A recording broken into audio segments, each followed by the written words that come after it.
Hello everyone. So today we are here to discuss the anti-acid questions and we are taking the chapter called reproduction. Let's start with the first question.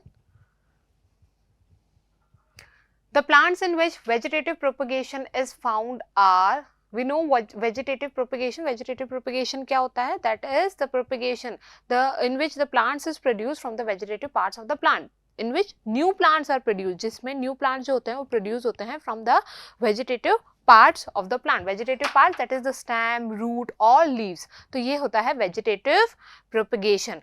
अब हम यहाँ पर options देखते हैं, मतलब कि vegetative propagation के through कौन कौन से प्लांट्स में हमें रिप्रोडक्शन देखने को मिलता है, कौन कौन से प्लांट्स रीजनरेट कर लेते हैं.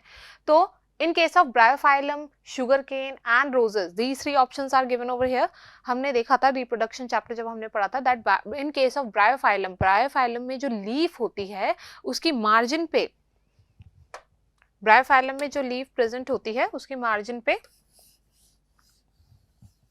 This is the leaf and at its margin some birds are present. So whenever these birds fall down over the ground, they regenerate or they produce new plant. जब वो नीचे गिरते हैं तो वो न्यू प्लांट का फॉर्मेशन करते हैं. तो मतलब यहाँ पर लीफ के थ्रू न्यू प्लांट का फॉर्मेशन हो रहा है, मतलब ये वेजिटेटिव प्रोपगेशन शो कर रहा है. Now the sugar cane, in case of sugar cane the new plants are produced with the help of stem cutting लेके हम शुगर का एक न्यू प्लांट का फॉर्मेशन कर सकते हैं. As well as in case of roses में भी हम स्टेम कटिंग के थ्रू न्यू प्लांट्स का फॉर्मेशन कर सकते हैं. So these three options are correct, that is they regenerate through the process of vegetative propagation. So the correct option over here is the D option, that is all of the above. That is the vegetative propagation found in all these three plants. Next question. Vegetative propagation refers to the formation of new plants. Yes, it is the formation of new plants from the vegetative parts of the plant.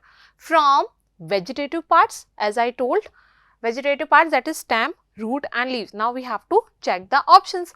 Stem, roots and leaves. Stem, roots and leaves. Leaves, flowers and seeds. Stem, roots, seeds. No, seeds is formed after. Seeds will be formed after the fertilization. Seeds तो fertilization के बाद में बनते हैं और यहाँ पे fertilization नहीं हो रहा है. यहाँ पे हम vegetative parts से new plants का formation कर रहे हैं. Vegetative parts कौन से होंगे? Stem, roots and leaves. So the correct answer over here is the A option. Next question. Asexual reproduction takes place through budding in. We know what is asexual reproduction. Asexual reproduction in which gametogenesis won't take place. जिसमें gametogenesis नहीं होता है. Gametogenesis नहीं होगा तो वहाँ पे fertilization भी हमें देखने को नहीं मिलेगा. That is gametogenesis and fertilization. These two events are absent. Since it is uniparental, ये uniparental होता है और इसमें जो offsprings produce होते हैं वो आइडेंटिकल होते हैं टू देयर पेरेंट्स. तो हम बोल रहे हैं asexual reproduction takes place in budding, takes place through budding in. अब एसेक्सुअल रिप्रोडक्शन के बहुत सारे टाइप्स होते हैं जिसमें हमने एक टाइप पढ़ा था बडिंग, जिसमें बर्ड के थ्रू एक बर्ड जो कि एक आउटग्रोथ होती है, जो कि एक प्लांट पर प्रोड्यूस होती है और फिर वो धीरे धीरे बड़ी होती जाती है. It will mature into an identical or an individual plant by taking the nutrition from its host. वो अपने host से nutrition लेती जाती है, अपने parent plant से nutrition लेती जाती है और धीरे धीरे grow होती जाती है. और जब वो completely grow हो जाती है, mature हो जाती है, तो वो अपने आप को detach कर लेती है from its parent plant. तो this is the asexual type of reproduction, that is the budding. Now it is found, and this type of asexual reproduction is found in, इस तरह का reproduction किस में देखने को मिलता है? This type of asexual reproduction found in yeast. हमें ये yeast में देखने को मिलता है. On the other hand, amoeba reproduces through the binary fission, as we have seen in the chapter called reproduction. And Plasmodium में कौन से टाइप का एसेक्सुअल रिप्रोडक्शन देखने को मिलता है? दैट इज मल्टीपल फिजन, जिसमें जो प्लांट पेरेंट प्लांट होता है वो मल्टीपल डिविजन्स करता है और फिर वहाँ पर karyokinesis is followed by cytokinesis and hence the new daughter cells are formed. And leishmania is also divide by the binary fission. यहाँ पर जो लिशमैनिया रिप्रोड्यूस करता है वो भी बाइनरी फिजन के थ्रू ही रिप्रोड्यूस करता है. तो बडिंग के through the asexual reproduction through budding is found only in yeast. So the correct option is B. Next, Sperm formation requires dash temperature as in the normal body temperature. Options are same, high, low or not sure. Sperm formation, as we have seen, sperm formation is occur in the testes, and testes are located in a pouch like structure called scrotum, which is present outside the abdominal cavity in male. Male के body के outside the abdominal cavity scrotum present होता है, और scrotum के अंदर testes located होती है, testes के अंदर ही स्पर्म फॉर्मेशन होता है. तो ये एडेप्टेशन क्यों है मेल में? क्योंकि स्पर्म फॉर्मेशन के लिए मेल को लोअर टेम्परेचर रिक्वायर्ड होता है as compare to the normal human body temperature. Normal body temperature से 1 to 3 degree body temperature is less required so that it can favor the sperm formation. Sperm formation को favour कर सके. Sperm formation के लिए lower temperature required होता है, इसलिए sperm formation testis में होता है, जो कि स्क्रोटम में प्रेजेंट होती है. So the correct answer over here is the sperm formation requires low temperature as in the normal body temperature. So the correct option is B. Next question. The anther contains, we know what is anther. Anther is one of the part of male reproductive organ in plants or in flowers. Flower is the reproductive, हमें पता है plant के case में जो reproductive organ होता है, जो reproductive part होता है, वो फ्लावर होता है. Flower is the reproductive part of the plant. Now in that flower there are four whorls are present. 4 whorls present होते हैं, 2 essential and 2 non-essential. In that 2 essential whorls consist of androecium and gynoecium. वो androecium का बना हुआ होता है और gynoecium का बना हुआ होता है. Now what is androecium? Androecium is the collective name for all the stamens. Now what is stamen? Stamen is the male reproductive. Stamen is the male reproductive part of the flower. Flower का ये male reproductive part होता है. It is single. When all the stamen, or we can say all the stamen collectively known as androecium. So stamen is the male reproductive part of the flower, which consists of anther and filament. ये किसका बना हुआ होता है? anther और filament का. This is anther and this is filament. Now what is this anther? This anther is the region, or we can say it is the area where pollen grains are formed. This anther is like this. This is the TS of anther, and in this microsporangia are present, and this microsporangia, which is the pollen chamber, we can say. In this microsporangia, this is microsporangia.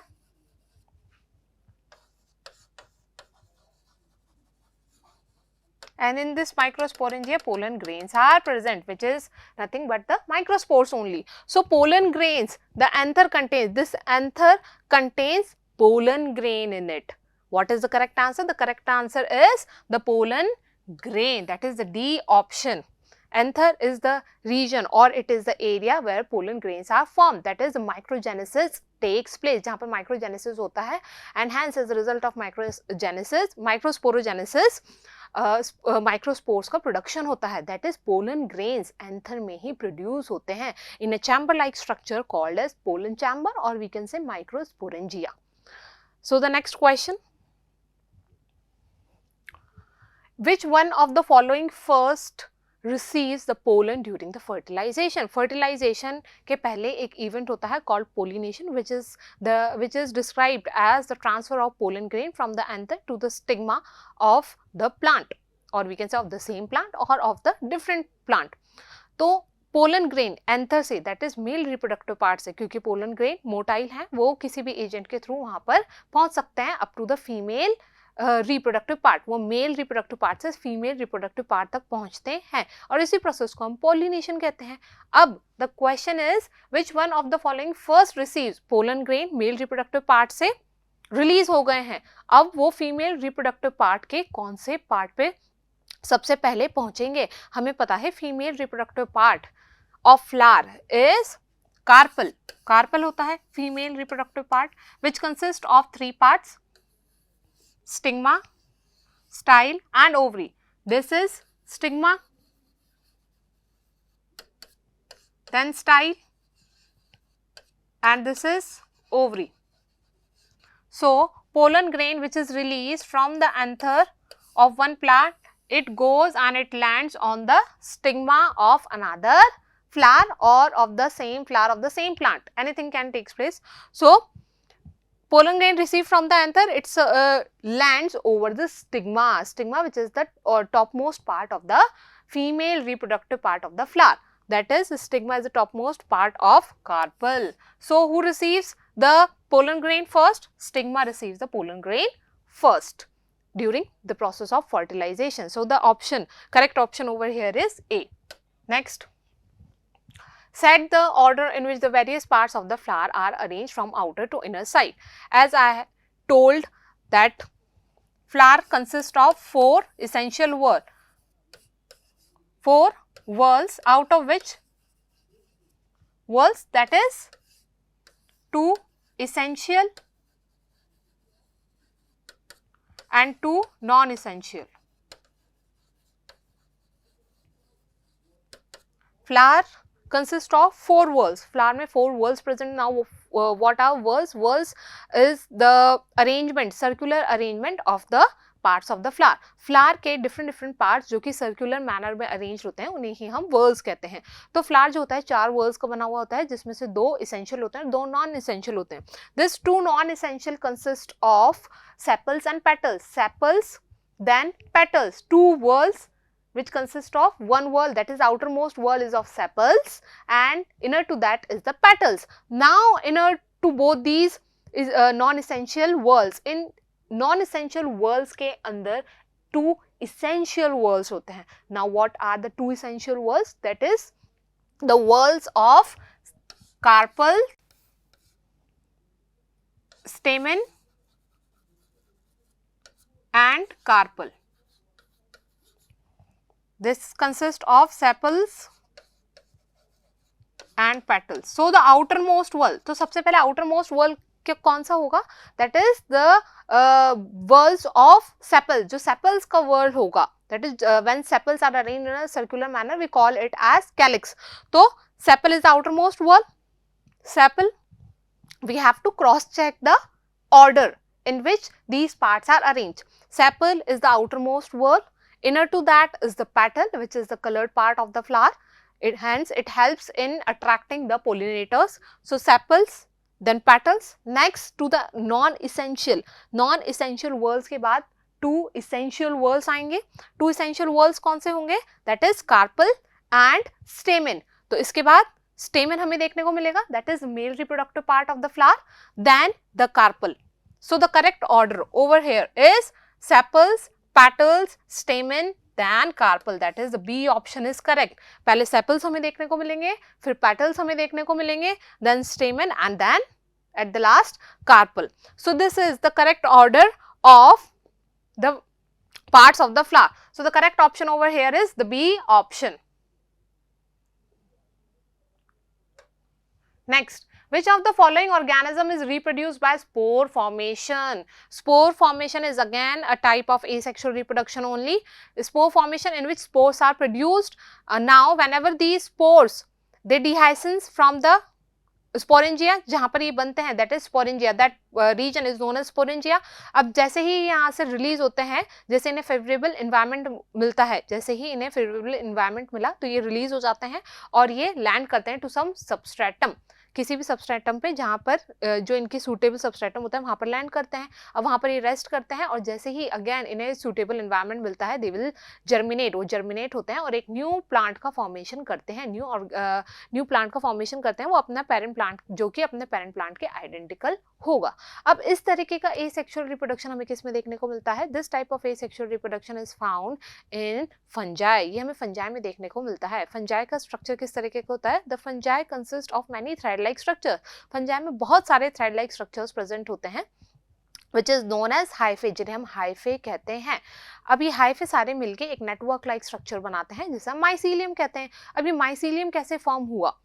जब ये hyphae होते हैं, hyphae के ऊपर sporangia present होता है. This is known as sporophyll and this is known as sporangia and this is known as sporophyll. जिस पे स्पोरेंजिया प्रेजेंट होते हैं उसे हम स्पोरोफिल कहते हैं. Now in this sporangia many spores are produced. So whenever these spores are released into the environment, they land substratum, they land on some substratum, and whenever they got the favorable environment, they start producing new fungal plant. They start producing new fungal plant. तो ये new fungal plant का production करने लग जाते हैं. तो उसमें क्या फॉर्म करेंगे, हाइफे ही फॉर्म करेंगे और एक न्यू फंजाई फॉर्म हो जाएगी. तो यहाँ पे जो करेक्ट आंसर होगा that is which one of the following organism reproduced by spore formation is the mucor. Mucor is nothing but the fungi only. Mucor क्या होता है, एक fungal plant होता है.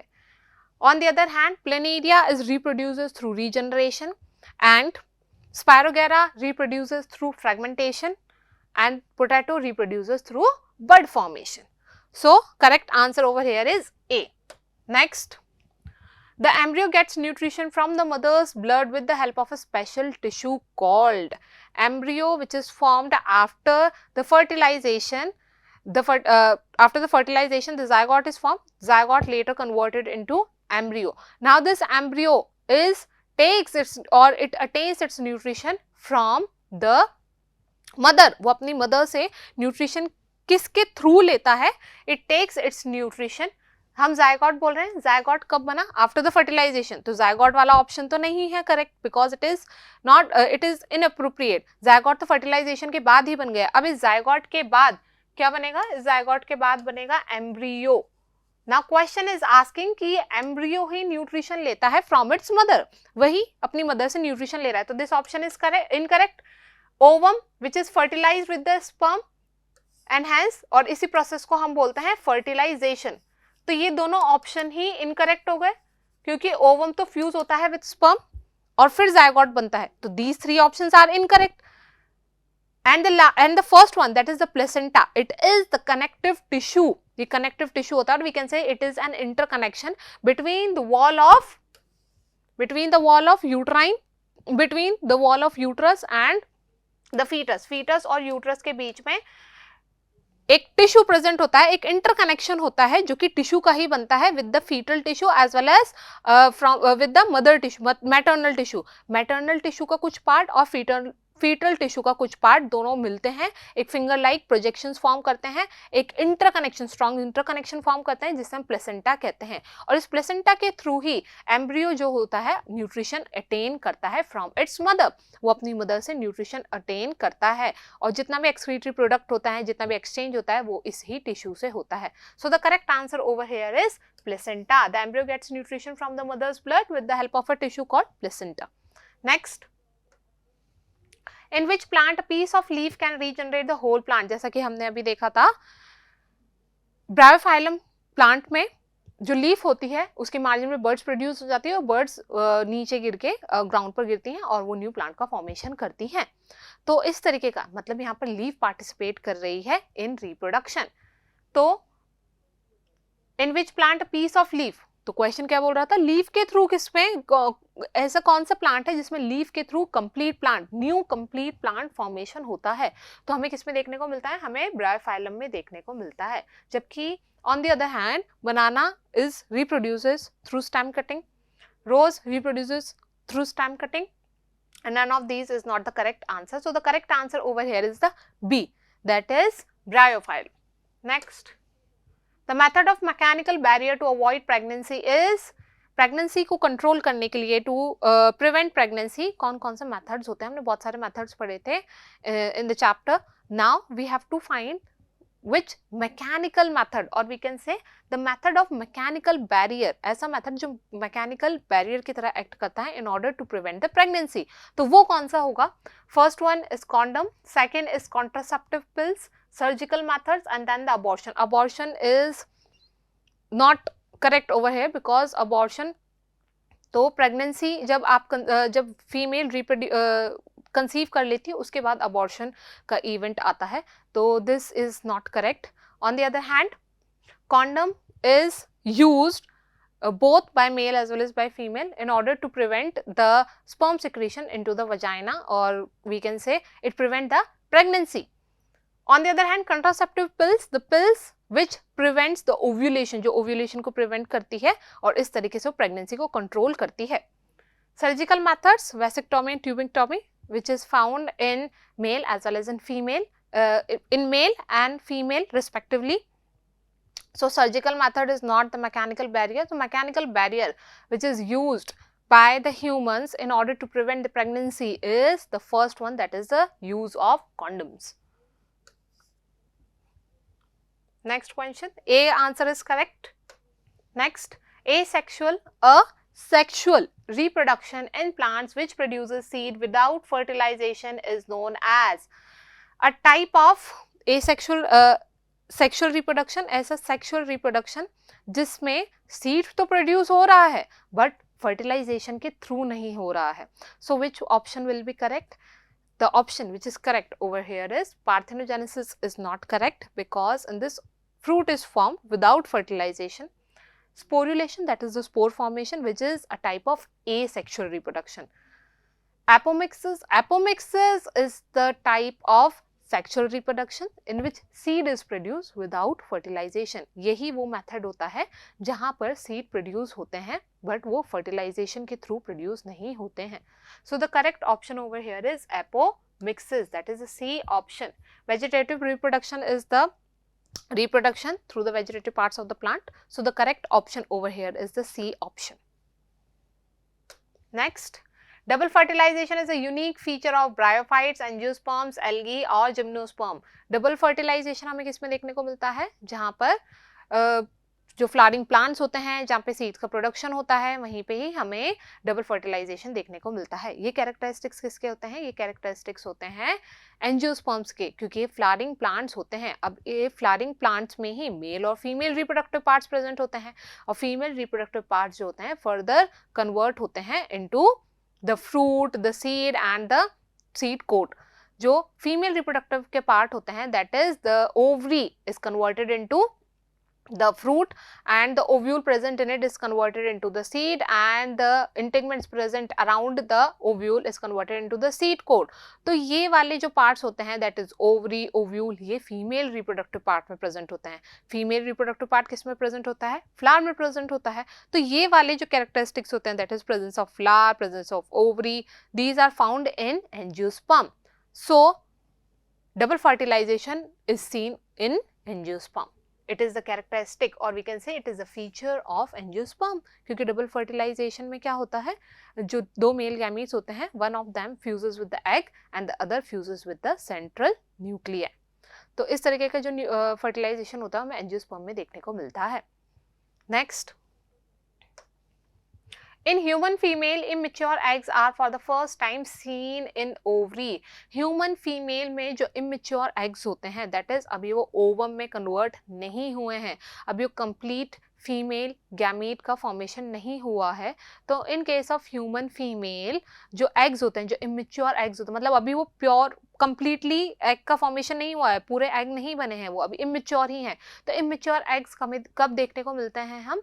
ये हमें पता है कि ह्यूमन फीमेल्स, जो फीमेल्स होती हैं, जब वो अपनी फीटस स्टेज में होती हैं तभी उनमें प्राइमरी फॉलिकल्स का डेवलपमेंट हो जाता है. Primary follicles is what? That is the immature eggs only. ये इमेच्योर एग्स ही होते हैं जो कि आगे लेटर ऑन अटेनिंग प्यूबर्टी, जब फीमेल का बर्थ हो जाता है, जब वो अपने रिप्रोडक्टिव फेज में आ जाती है, जब वो प्यूबर्टी अटेन करती है, तब वो जो फॉलिकल्स होते हैं, जब वो इमेच्योर एग्स जो होते हैं वो मैच्योर होने लग जाते हैं, क्योंकि उनका रिप्रोडक्टिव पार्ट्स जो होते हैं, जो ऑर्गन्स होते हैं, वो फंक्शनल हो जाते हैं. तो जो प्राइमरी फॉलिकल्स उसकी खुद की फीटल स्टेज में बना था, मतलब वो इमेच्योर एग्स जब फीमेल अपनी मदर के वूम में थी, आई एम रिपीटिंग, जब फीमेल खुद अपनी मदर के वूम में थी तभी उसके अंदर मैच्योर एग्स फॉर्म हो जाते हैं.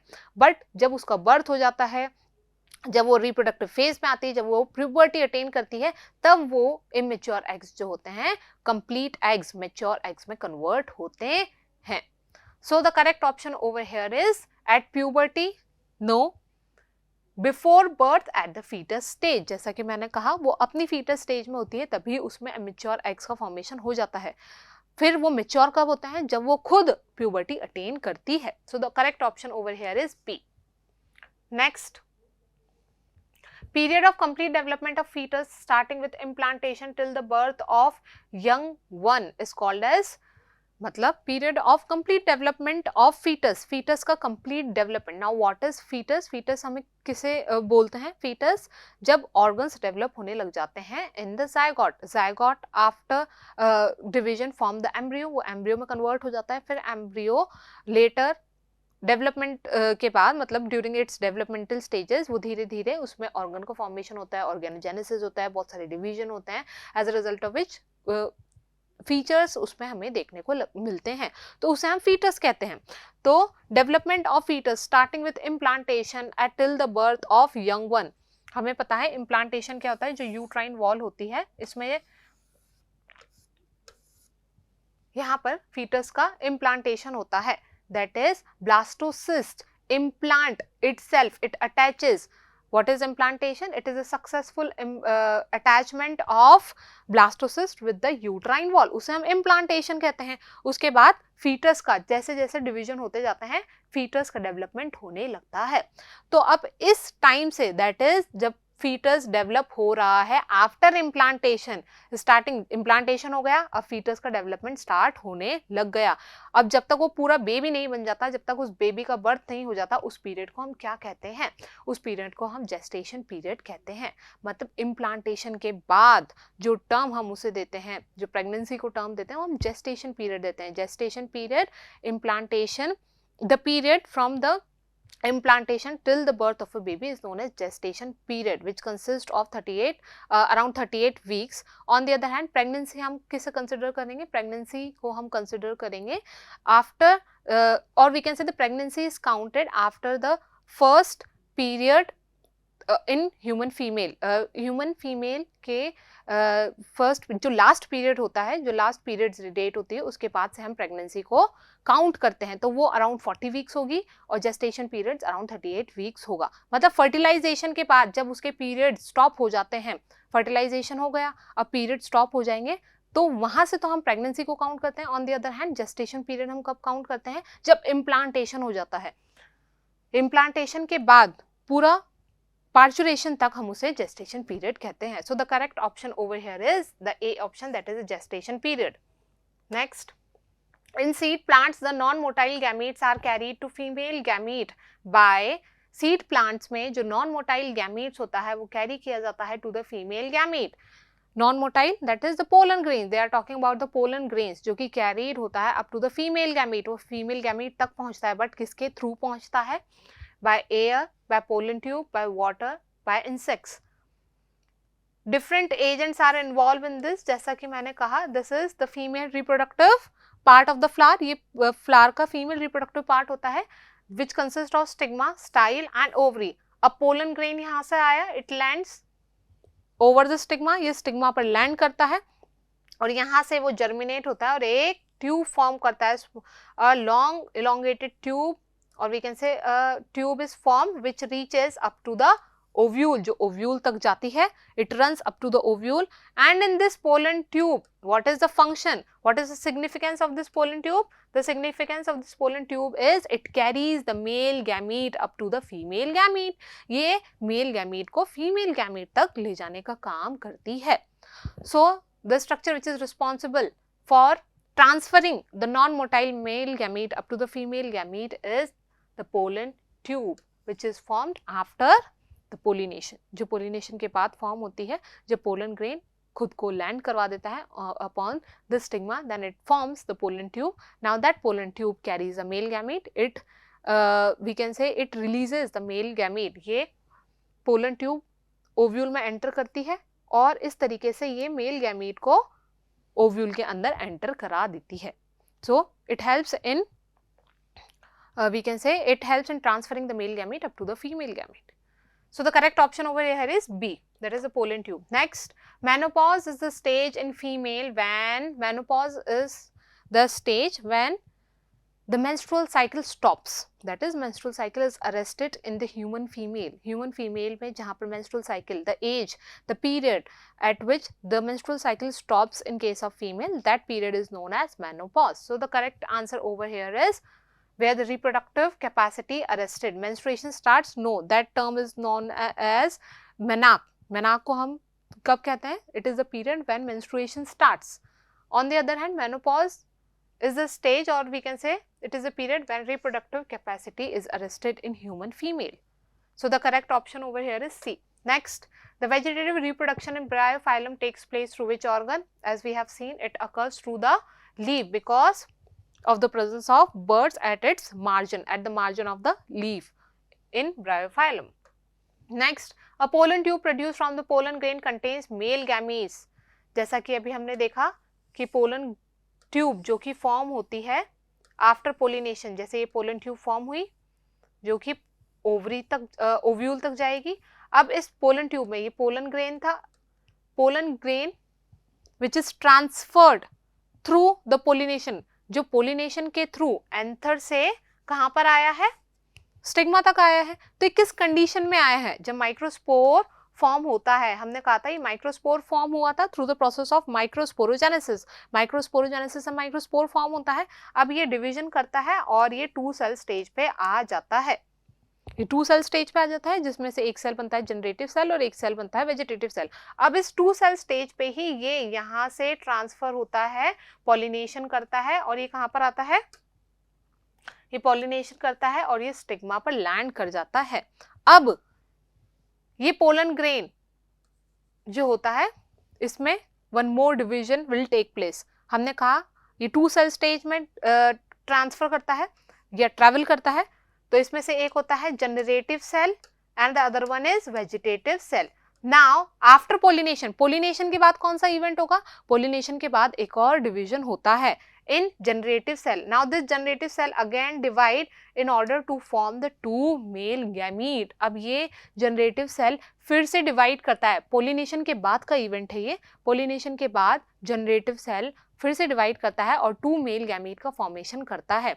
Now these 3 cell structure, now it is formed as it will be seen as 3 cell structure. अभी 3 cell structure में convert हो गया. अब ये जो 3 सेल स्ट्रक्चर होता है, ये जो पोलन ग्रेन होता है पोलन ट्यूब का फॉर्मेशन करता है जिसमें वेजिटेटिव सेल और 2 मेल गैमीट एंटर कर जाते हैं. Vegetative cell soon degrade, vegetative cell तो डिग्रेड हो जाता है और at the end the 2 male gametes are left in the pollen tube. तो मेल गैमीट कितने मेल गैमीट्स रह जाते हैं पोलन ट्यूब में? Only 2 male gametes are left in the pollen tube. So the number of male gametes present in the pollen tube is 2. That is the B option is correct. Next, which is the common method of artificial reproduction in plants? Artificial reproduction in plants किस method के through होता है? It occurs by the process of cutting, grafting as well as layering. Cutting में क्या होता है? हम कोई सा भी पार्ट ले सकते हैं, कोई सा भी सेक्शन ले सकते हैं प्लांट का. Whether we can take the leaf part, we can take the stem part or we can take any root part. कोई सा भी पार्ट हम ले सकते हैं जहाँ से, जिसको जब हम ग्रो कराएंगे, उसे जब हम सो करेंगे अंडर द सॉइल तो वो न्यू प्लांट का फॉर्मेशन करेगा. लेयरिंग में क्या होता है? हम एक ट्विग को बैंड करवाते हैं अंडर द ग्राउंड, ग्राउंड के नीचे की तरफ हम उसे बैंड करवाते हैं और फिर जो ग्राउंडेड, जो बरीड वाला पार्ट होता है, suppose this is the twig, this is ground, एक ट्विग को हम बैंड कराते हैं और उसे हम सॉइल से कवर कर देते हैं. उस ट्विग का छोटा सा पोर्शन हम सॉइल से कवर कर देते हैं. अब इस पोर्शन से which is known edge layer, हम इसका टॉप वाला पार्ट तो सॉइल के ऊपर ही रखते हैं और इसका एक पोर्शन हम सॉइल के नीचे रखते हैं. अब सॉइल के नीचे वाला जो पोर्शन है उसमें से रूट का फॉर्मेशन होता है और उसमें से शूट का फॉर्मेशन भी होता है. इस प्रोसेस को हम बोलते हैं लेयरिंग. ग्राफ्टिंग में हम 2 प्लांट की स्टेम कटिंग लेते हैं. एक प्लांट का हम अपर पार्ट लेते हैं और दूसरे प्लांट का हम रूटेड पार्ट लेते हैं, दैट इज रूटेड स्टॉक हम लेते हैं. तो ये तो हो गया रूटेड स्टेम जो एक प्लांट का हमने लिया है, और दूसरे प्लांट का हम अबव पार्ट लेते हैं, that is the above rooted stem.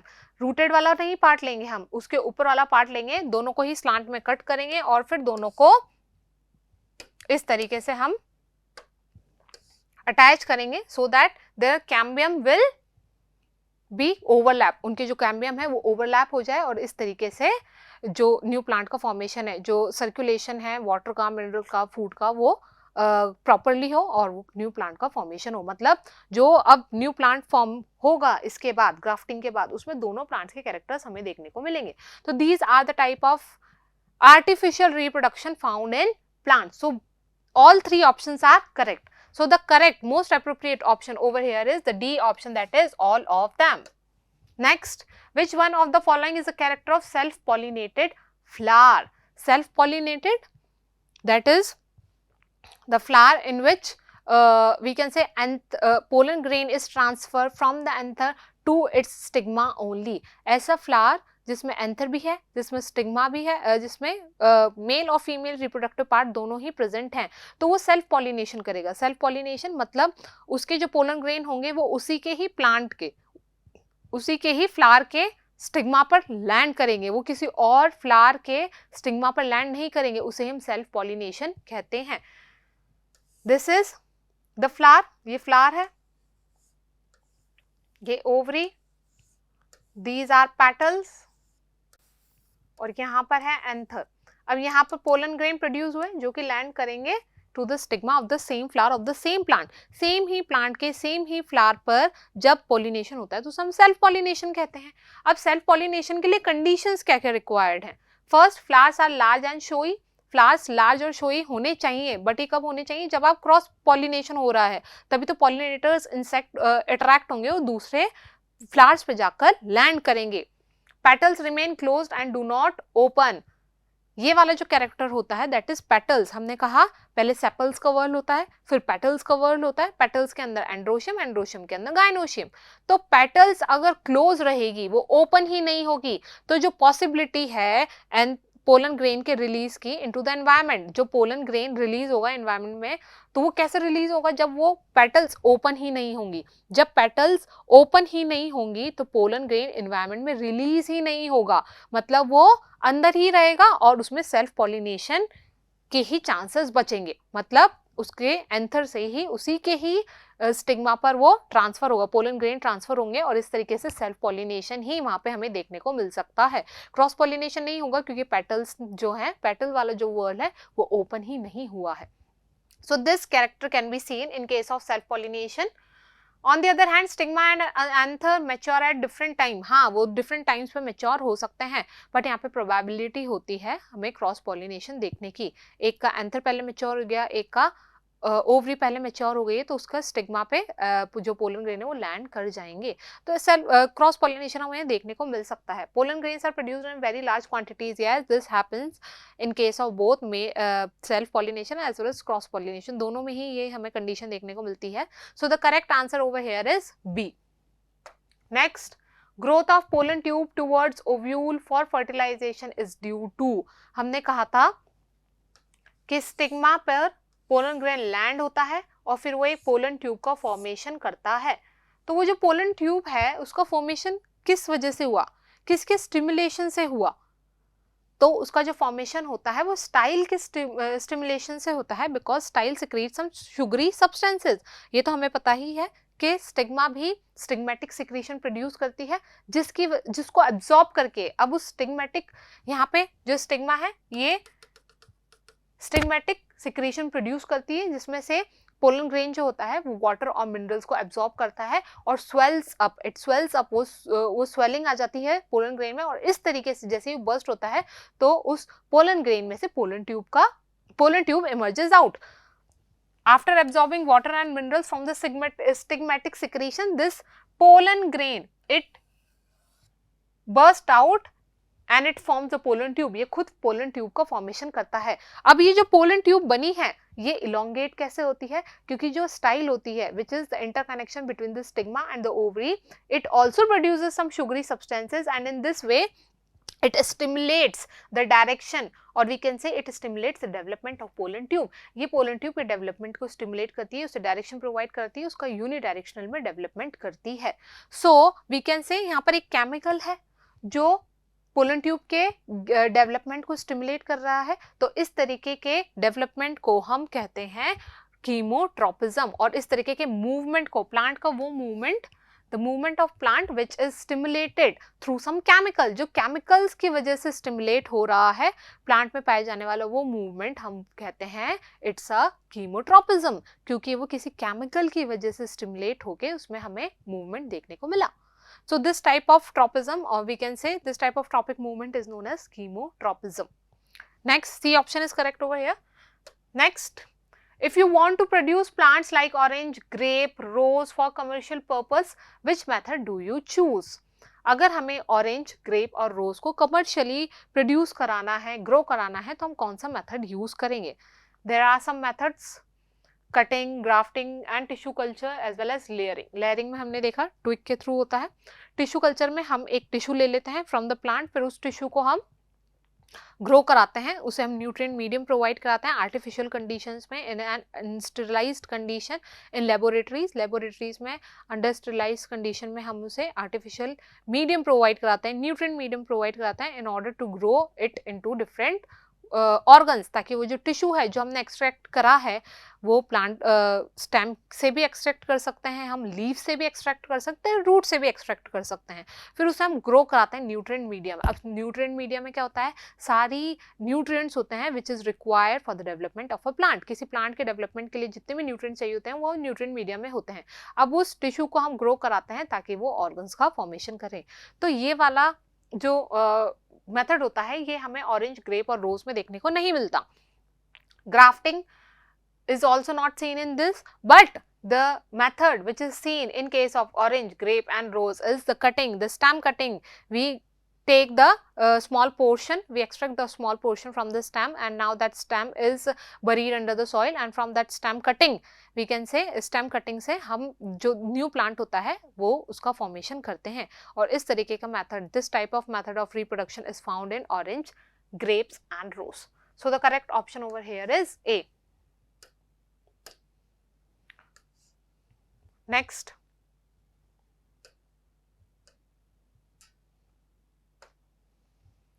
the following figure shows which process? यहाँ पर हम देख रहे हैं प्लेनेरिया हमें देखने को मिल रहा है।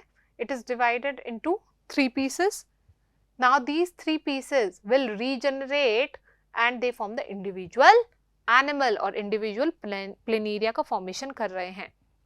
यहाँ पर हमें एक प्रोसेस देखने को मिल रही है, asexual method called as regeneration. मतलब जो 3 पार्ट्स थे जिन्होंने खुद को डिवाइड कर लिया था, मतलब प्लेनेरिया ने खुद को ही डिवाइड कर लिया इनटू 3 पार्ट्स। अब वो जो 3 पार्ट्स हैं वो इनकम्प्लीट हैं, मतलब एक में तो हेड हो गया, एक में टेल हो गया, एक में बिल्कुल पोस्टीरियर पार्ट हो गया, एक में मिडिल पोर्शन हो गया। तो अब जो कंप्लीट ऑर्गेनिज्म वो कैसे बना? क्योंकि उसने अपना हेड वाला जो पार्ट लॉस्ट हुआ था, जो पार्ट उसके पास नहीं था, उसने वही पार्ट को रीजनरेट कर लिया। मतलब प्लेनेरिया ने क्या करा, डिवीजन करके जो पार्ट उसके पास नहीं था उसने वही पार्ट को रीजनरेट कर लिया। जैसे हेड ने पूरी कंप्लीट बॉडी का फॉर्मेशन कर लिया, middle part as well as the lower most part has also regenerate its complete body parts. उसने अपनी पूरी बॉडी पार्ट को फिर से रीजनरेट कर लिया। तो the process by which the organism regenerates its lost body part is known as regeneration. तो हमें यहाँ पर कौन सा मेथड देखने को मिल रहा है? That is the regeneration method. C option is correct over here. Vegetative reproduction is not seen because it occurs in plants. Multiple fission which is found in Plasmodium. Budding which is found in yeast or hydra. So the correct option over here is C option. Next, the production of plants through tissue culture is known as, जैसा कि मैंने अभी पूरे tissue culture को explain किया, जिसमें हम एक टिश्यू लेते हैं either from plant, either from leaf, stem और रूट। आप तीनों में से किसी भी वेजिटेटिव पार्ट से एक टिश्यू ले सकते हो, फिर आप उसको न्यूट्रिएंट मीडियम में ग्रो कराइए, फिर आप उसे स्टेरिलाइज कंडीशन में, लेबोरेटरीज में आर्टिफिशियल कंडीशंस प्रोवाइड करा के आप उसे ग्रो करा सकते हैं। और इस मेथड को हम माइक्रो प्रोपेगेशन कहते हैं। माइक्रो प्रोपेगेशन क्यों कहते हैं? क्योंकि हमने बहुत ही माइक्रो, मतलब बहुत ही स्मॉल पोर्शन लिया था प्लांट का, पेरेंट प्लांट का हमने बहुत ही छोटा सा पोर्शन लिया था, जिसकी वजह से हमने उसको रिप्रोडक्शन करवाया, उसमें प्रोपेगेशन हमें देखने को मिला। मतलब हमने उसमें प्रोपेगेशन करवाया और इस प्रोसेस को हम माइक्रो प्रोपेगेशन कहते हैं, which occurs through the tissue culture, जो टिश्यू कल्चर के थ्रू होता है। So the correct option over here is the D option. Next, human egg and sperm are similar in that. Human egg और similar कौन से character में similar होते हैं? Human egg and sperm are not similar, वो similar नहीं होते हैं, वो डिफरेंट होते हैं, उसमें डिफरेंट कैरेक्टर्स हमें देखने को मिलते हैं। बट एक ऐसी क्या सिमिलैरिटी होती है जो हमें दोनों में देखने को मिलती है? Let's check out the option. अब first one is about the same number are produce per month. No, जैसा कि हमने कहा था एग्स तो जो इमेच्योर एग्स होते हैं वो फीटल स्टेज में ही प्रोड्यूस हो जाते हैं. In female on the other hand sperm is produce after the reproductive phase. Reproductive phase attain होते ही, प्यूबर्टी अटेन होते ही मेल्स के अंदर स्पर्म का प्रोडक्शन स्टार्ट हो जाता है. Both have the same degree of motility. No, ovum are non motile, sperm are motile because of the presence of tail. Next, they have the same number of chromosome. Yes, sperm and ovum both are gametes. वो क्या होते हैं? वो gametes होते हैं. अब gametogenesis, gametogenesis that is the gamete formation. जब gametogenesis होता है, जो गैमेटोजेनेसिस होगा वो मियोसिस के थ्रू होता है. Now what is meiosis? Meiosis the reduction division. Parent के पास जितने डिप्लॉइड नंबर ऑफ क्रोमोसोम्स होते हैं, तो जब गैमेट फॉर्मेशन होता है तो हैप्लॉइड नंबर ऑफ क्रोमोसोम्स ही रह जाते हैं बिकॉज ऑफ मियोसिस. मियोसिस के बाद हैप्लॉइड नंबर ऑफ क्रोमोसोम्स ही रह जाते हैं. तो स्पर्म का फॉर्मेशन हुआ इन मेल, ओवम का फॉर्मेशन हुआ in female. Both the gametes are formed. Gametogenesis दोनों में हुआ है, तो मतलब diploid number of chromosome haploid हो गए होंगे, तो मतलब यहाँ पर क्रोमोसोम्स का नंबर सेम है. तो this is the similarity which is found in sperm and egg. They are about the same size. No, ovum are bigger than, or they are bigger than the sperm. So the correct option over here is this three option, that is the third one. So the C option, that is only the 3 is correct. Only the third option is correct. Next, select the correct statement in the following and choose the correct option. Correct statement हमें बतानी है और correct option हमें choose करना है. Double fertilization occurs in the flowering plants. Yes, it is found in the flowering plants because of the presence of flowers and the female and the male reproductive parts in it. After maturation, ovary changes into seed. No ovary changes into the fruit. So this one is incorrect. First one is correct. Zygote develops into embryo. This one is correct. After division, zygote converts into embryo. Next, pollen grain forms in stigma. Pollen grain form in stigma? No, pollen grain is not converted into stigma. This is also incorrect. So the correct option over here is the first and the third option, which is present in the C. The C option says that only the first statement and the third statement is correct. So the correct option over here is C option. In the following diagram, A, B, C, R.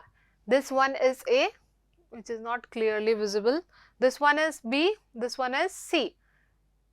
This leaf-like structure is the cotyledon. ये जो leaf-like structures हमें देखने को मिल रहे हैं, ये cotyledon है, which stores food in it, जिसके अंदर फूड स्टोर्ड रहता है, and hence it provide nutrition to the growing embryo. जो एम्ब्रियो ग्रो होता रहता है उसको ये न्यूट्रिशन प्रोवाइड कराते हैं.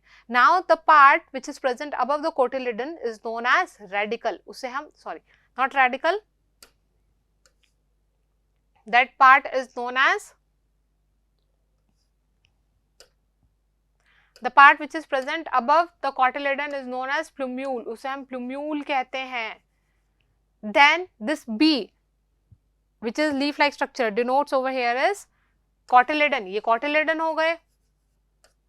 Next, this C, the part which is present below cotyledon is the radicle. This is radicle. So the correct order over here is plumule, cotyledon, then radicle. This is plumule, which later develops into the shoot. This cotyledon, which provides nourishment to the growing embryo. Then the radicle, which provides or which converts into the shoots. It develops into the roots, not shoots. It develops into the roots later on. So the correct order over here is plumule, cotyledon, and radicle. D option is correct.